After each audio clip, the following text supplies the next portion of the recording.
unemployment in Kenya are a constant reminder of the hard economic times which have not spared even the elderly. Seeking for employment in Kenya is a frustrating affair as millions do commute daily to and from urban centers as they seek for their daily sustenance and employment. After completion of high school education or college education, most youths expect to be employed in the formal sector or get well-paying white-collar jobs. But unfortunately, in reality, such opportunities are elusive. Join me, Yahya Mahinda, as I link with a group of Muslim youths from Nyeri County who have ventured into innovative ways of making a living through blue-collar economy.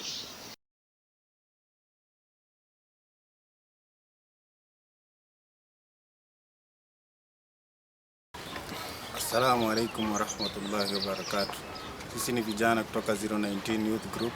Mimi kwa majina naitwa Abdul Mwangi Mikdad. Mimi nafanyaga kazi ya kutengeza chako Briquettes.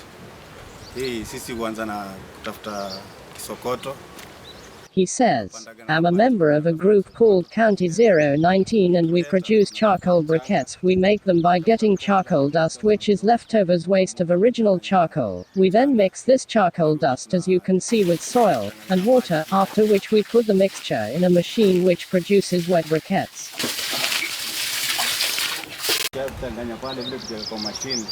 Machine inatutolea makaa pande ile nyingine.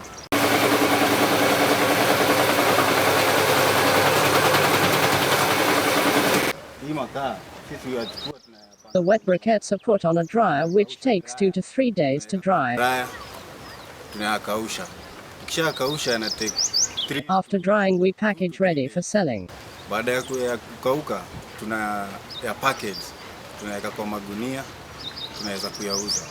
However, as all other enterprises, this initiative has got challenges. Alhamdulillah, mimi kazi yangu ni ya kutengeneza makaa. Haya makaa yanaitwa briquette. Briquette ni jina ya French. He says, the greatest challenge here in Nyeri is the weather. Our work is dependent on the sun for drying the charcoal. It might rain for a week, meaning you will not have charcoal briquettes for sale or they will still be wet. Hiyo ni challenge moja. Unakuta kukinyesha, kunaweza nyesha wiki nzima. Unakuta hauna makaa ama umetengeneza lakini hajakauka. Hapo unakuta hauwezi uza kitu ambacho kwamba hauna. Pili, space.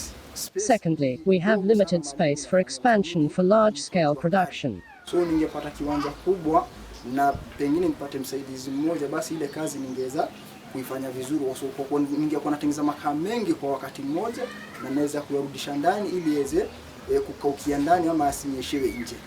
To counter these challenges, the government, through the County Director for Youth in Nyeri County, has been conducting classes in trying to entice the youth into starting blue-collar enterprises. White-collar jobs in themselves have a limit. Blue-collar jobs have no limit. It all depends with the innovation of our youth and the opportunities that we are able to see in a given setup. And that my sincere advice to our youth, especially in the wake of the unemployment challenge that we are facing, we should not just think of the white-collar jobs. Actually, blue-collar jobs is the way to go. And why do I say this? I say this because once somebody starts small, there is the entire limit that one can move to. There is the entire innovation that one can think about. There is even the aspect of even employing other people besides one employing himself or herself. This point was also supported by Hassan Yakub, County 019 Youth Group Chairman. Katika hii project especially ya charcoal briquettes ambayo ni makaa ambayo tunatengeneza kutokana na ule uchafu, unakuwa ni wenye kuwa na high demand, especially kwa sasa huu mwezi wa June unakuwa ni wenye kuisha na tunaelekea July. He says, this project is a good initiative, especially in the current prevailing cold weather of June and July. The demand is high for cooking and heating chicken houses. Katika pia ufugaji wa kuku na mengineo. With a staggering 800,000 young Kenyans entering the labor market every year, outstripping the available job opportunities in the formal sector, there's need for the country's labor force to revisit their means of earning a halal living. is that the government is also very particular on empowering the youth in terms of the technical training facilities, that is the TVETs, so that a youth can just have some training and come and initiate activities related to that. For those of our youth who have become innovative enough to actually get involved, like the 019 group, the Nyeri 019 group that is already doing the briquettes and the charcoal. You notice that the use of charcoal, for example, and the environment-friendly charcoal for that case is something that can be used for a very long span. It has a very wide market, and that in itself could employ so many other people. You can imagine the chain of employment in that. The distributors, the makers, those who are going to do any value addition related to that, as compared to one form of a white-collar job employment that one youth can gain. And therefore, I wish to say that let us venture into this limitless informal sector employment, get involved in it in an innovative way, see what value addition that we can make in that, and then let's grow big as we progress day in, day out. And that way we shall employ even so many other youth out there.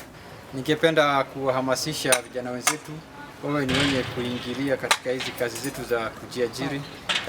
He says, I would like to urge the youths to take up similar initiative of blue-collar jobs which offer self-employment and daily sustenance. This kind of jobs are always available and cannot be exhausted.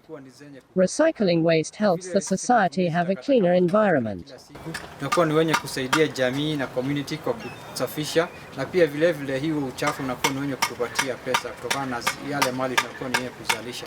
Vile vile ningependa kumrudishia shukrani kijana mwenzetu. I would also like to appreciate of our colleague who fabricates these machines for us. He is our wielder and he has been helped make and maintain these machineries.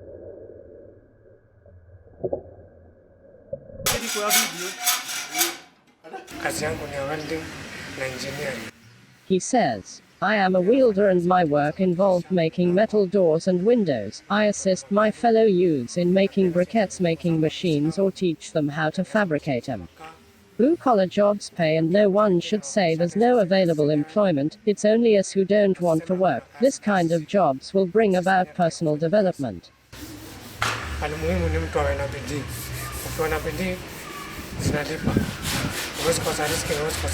Data from the 2019 census indicates that Kenya has got about 14 million youths, out of which more than 5 million youths are actually jobless. Of course, we are all aware that the rate of unemployment is quite high in the Republic, given that it would refer from 2019 census. About 14 million youth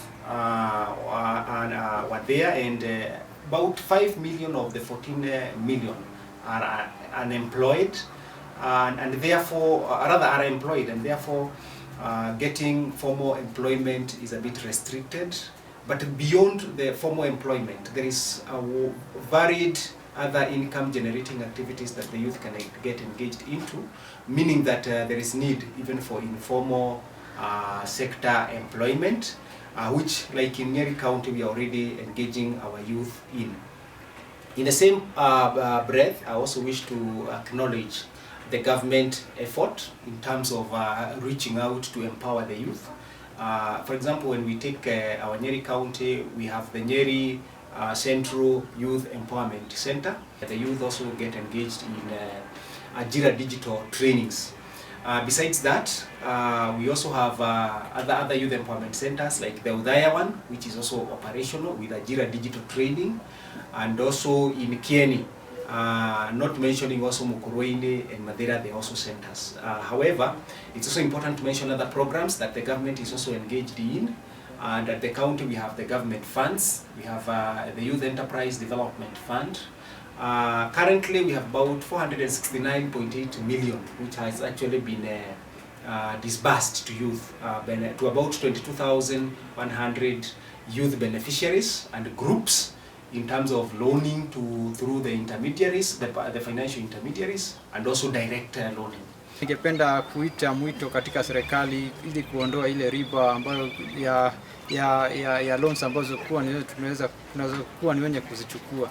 Hii riba kwa hakika iko juu sana. ila pia ningependa kuipongeza He says, I would like to caution organizations offering loans to exempt interest since it's prohibitive. na vile vile hii pesa iwe yenye kuwafikia We are ready to join with other youth group in showing them how to make charcoal briquettes and recycled plastic poles and other blue-collar enterprises. wa makaa, vikingi na mambo mengine. In Uwezo, we have disbursed about 118 million to over 1,000 youth beneficiaries, both in terms of groups and other individual youth. And in this regard, I would also wish to say that as we speak also, we have about 3.6 million, which actually is already a revolving fund from Uwezo that is out for our youth to actually apply and benefit from. Other programs include the KEOP, the Kenya Youth Employment Opportunities Program. And nationally, this is a program that is actually benefiting our youth in terms of trainings for activities they undertake in 1 year once they are taken. And in the central region, for example, we could say that we're mainly having the program in Nyandarua, in Kiambu. But even for our youth in Nyeri, once they can make applications, they can be absorbed as long as they're able to make arrangements for accommodation within those counties. We are encouraging our youth to make use of these opportunities so that they are able to get the empowerment part of it. Also closer home to this place called Majengo, I would say that the government is also undertaking activities to empower the youth in terms of enhancing income generating activities. These include empowering the youth to make building blocks and briquettes, and especially to do with the blocks, we can see that our youth are also engaging in the President's Big Four agenda, especially on housing, where this youth actually make the blocks for housing, and like they will also explain themselves the kind of activities they are taking, building houses, and also getting contracts outside there to actually earn a living. As a parting shot, these enterprising youths from Nyeri have this advice for their fellow youths around the country. Alhamdulillah, kwa vijana wenzangu ningeweza kuambia kwanza tusidharau kazi.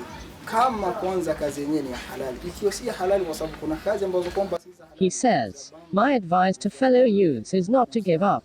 We should be happy in harvesting from our own sweat and not trading in illicit things like narcotics. Trading in legal items will bring ultimate satisfaction. Halali basi inakuwa ni tamu zaidi.